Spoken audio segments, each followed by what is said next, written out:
C'est la série du moment. Netflix déclenche les hostilités en 2026. Nous sommes exactement le 8 janvier et aujourd'hui est sortie la mini-série événement de Netflix qui s'intitule His and Hers. C'est avec Jon Bernthal, Tessa Thompson et mon gars sûr Pablo Schreiber. Cette mini-série est adaptée d'un bouquin qui est sorti en 2020. Les droits de ce bouquin ont été achetés via la société de Jessica Chastain pour l'adapter en série. De quoi ça parle? C'est dans un espèce de petit patelin aux États-Unis. Il y a eu un meurtre et il y a une femme qui est retrouvée morte sur le capot d'une voiture. Jon Bernthal, qui est le shérif de ce patelin, va enquêter sur ce meurtre.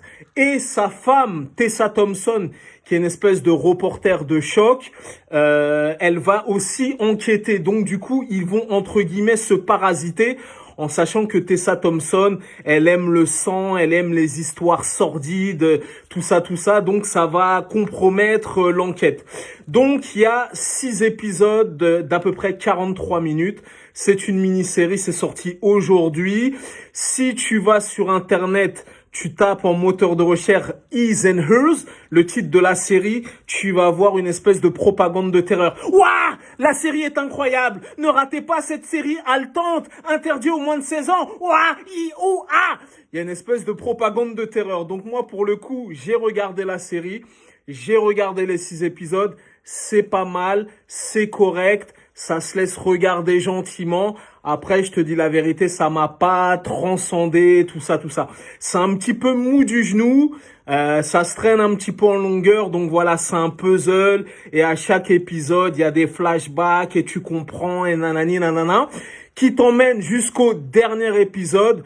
Par contre, le dernier épisode, le climax de fin, il est assez intéressant. Voilà, c'est un espèce de climax à la Kaiser Soze où à la fin tu te dis God damn, ce n'est pas possible.